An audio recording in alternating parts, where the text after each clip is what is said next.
பணியாளருக்கு எல்லாருக்கும் வணக்கம்.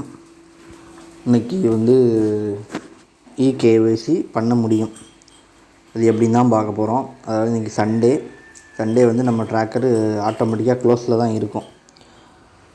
இருந்தாலும் நமக்கு இந்த எஃப்ஆர்எஸ் நம்ம ரொம்ப பின்தங்கி இருக்கிறதுனால, நம்ம மாவட்டம் ரொம்ப பின்தங்கி இருக்கிறதுனால இன்றைக்கி எஃப்ஆர்எஸ் பண்ணால் ரொம்ப ஈஸியாக இருக்கும். அதாவது இன்றைக்கி எந்த மாவட்டமே பண்ண மாட்டாங்க, ஒரு சில மாவட்டங்கள் பண்ணுறாங்க. ஆனாலும் நம்ம இன்றைக்கி பண்ணோம் அப்படின்னா ஈஸியாக இன்றைக்கி ஒர்க்கை முடிச்சிடலாம். ஏன்னா நாளைக்கு பண்ணும்போது தான் ரொம்ப ஸ்லோவாக இருக்கும். எல்லா டிஸ்ட்ரிக்டும் பண்ணுவாங்க, ரொம்ப ஸ்லோவாக இருக்கும். நம்ம இன்றைக்கி பண்ணோன்னா ரொம்ப ஃபாஸ்ட்டாக இருக்கும், கடகடன்னு நம்ம முடித்து விட்டுடலாம். இதை இப்போ நம்ம ட்ராக்கர் ஓப்பன் பண்ணோன்னா நமக்கு இப்படி தான் க்ளோஸுன்னு தான் வரும். ஆமாம், இப்போ இங்கே நம்ம ட்ராக்கரை ஓப்பன் பண்ணோன்னா இப்படி க்ளோஸுன்னு வரும். கொஞ்சம் நம்ம வெயிட் பண்ணோன்னா கீழே இந்த மாதிரி ஆப்ஷன்ஸ்லாம் வந்துடும். சரியா? இப்போது இதில் பெனிஃபிஷரிஸ் இருக்குது பார்த்திங்களா, அதில் நம்ம போய்க்கணும். பெனிஃபிஷரிஸ் அதில் நம்ம போனோம் அப்படின்னா இந்த மாதிரி உங்களுக்கு ஓப்பன் ஆகும்ல. இதில் நம்ம யாருக்கு எஃப்ஆர்எஸ் பண்ணணுமோ அவங்க நம்ம ஓப்பன் பண்ணிக்கணும். இப்போ 6 to 3 வயசில் ஒரு குழந்தைய நான் எடுத்துக்கிறேன். இப்போ இதில் பார்த்திங்கன்னா ஆதினின்னு ஒரு குழந்தை இருக்குது. இந்த குழந்தைக்கு என்ன பண்ணணும் அப்படின்னு பார்த்திங்கன்னா, இங்கே போக வேண்டாம், அங்கே போக வேண்டாம், அந்த 3 டாட்டை தொட வேண்டாம். நீங்கள் என்ன பண்ணணும் அப்படின்னா, சும்மா அந்த குழந்தைய இந்த இடத்துல இப்படி டச் பண்ணிங்கன்னா போதும். அந்த இடத்துல இந்த ஏரோ போட்டிருக்கேன் பார்த்திங்களா, அந்த இடத்துல நீங்கள் சும்மா இப்படி டச் பண்ணால் போதும்.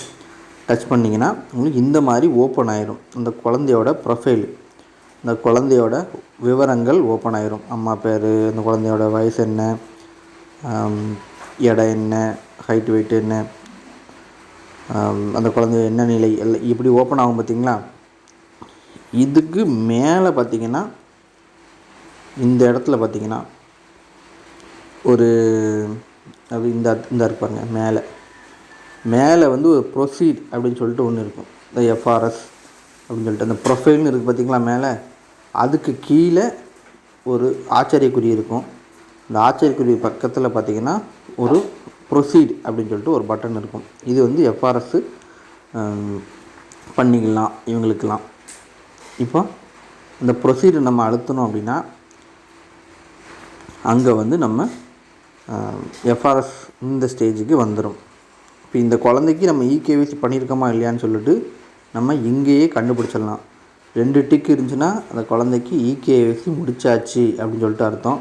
இந்த குழந்தைக்கு ஃபேஸ் கேப்சர் மட்டும் நம்ம இப்போ பண்ணணும் அப்படின்னு சொல்லிட்டு அர்த்தம். ஒருவேளை இகேவிசி பண்ணலை அப்படின்னா இந்த இடத்துல அந்த இகேவிசிங்கிற அந்த டபுள் டிக்கே இருக்காது. அப்போது இந்த குழந்தைக்கு இகேவிசி பண்ணலை அப்படின்னு சொல்லிட்டு நமக்கு தெரிஞ்சிடணும். அப்போ நம்ம மேலே ப்ரொசீட் கொடுத்தோம் அப்படின்னா இகேவிசி போடுற ஸ்டேஜுக்கு போகும். நீங்கள் அங்கே டெய்லி ட்ராக்கிங்கில் என்ன பண்ணுவீங்களோ அதே தான் இங்கே பண்ணுறீங்க. என்ன டெய்லி ட்ராக்கிங்கில் பண்ணாமல் பெனிஃபிஷரிஸ்குள்ளே போய் பண்ணுறீங்க. ஒருவேளை நம்ம லீவு நாட்களில் இந்த மாதிரி நம்ம எஃப்ஆர்எஸ் பண்ணிக்கலாம். ஒருவேளை நம்ம ஒர்க்கிங் டைம்லேயே டெய்லி ட்ராக்கிங் ஓப்பன் ஆகலை அப்படின்னா இதில் போய்ட்டு நம்ம பெனிஃபிஷரியில் போய்ட்டு நம்ம எஃப்ஆர்எஸ் பண்ணிக்கலாம். இப்போ மேலே ப்ரொசீட் அழுத்துனீங்கன்னா போதும், உங்களுக்கு எப்பயும் போல் அந்த இகேவிசி போடுறதோ இல்லைனா ஃபேஸ் கேப்சர் பண்ணுறதோ உங்களுக்கு ஓப்பன் ஆயிரும். நீங்கள் ஃபேஸ் கேப்சர் பண்ணிக்கலாம். இன்றைக்கி எதுக்கு நம்ம இன்றைக்கி சொல்கிறோம் பார்த்திங்கன்னா, இன்றைக்கி ரொம்ப ஃப்ரீயாக இருக்கும். எல்லோரும் இன்றைக்கி எல்லா டிஸ்ட்ரிக்டும் ஒர்க் பண்ண மாட்டாங்க, ஆனால் கொஞ்சம் டிஸ்ட்ரிக் தான் ஒர்க் பண்ணிகிட்ருக்காங்க. இந்த டைமில் நம்ம பண்ணோம் அப்படின்னா நம்ம ஈஸியாக அச்சீவ் பண்ணி முடிச்சிடலாம். நாளைக்கு உட்காந்து நம்ம நாள் ஃபுல்லாக உட்காந்து கஷ்டப்படணும் அப்படின்னு சொல்லிட்டு அவசியம் இல்லை. ஒரு 1 ஹவரில் இந்த ஒர்க்கை நம்ம முடித்து துவக்கி வச்சிடலாம். தேங்க்யூ. இதுக்கு மேலே சந்தேகங்கள் இருந்துச்சு அப்படின்னா நீங்கள் தாராளமாக ஃபோன் பண்ணலாம். தேங்க்யூ.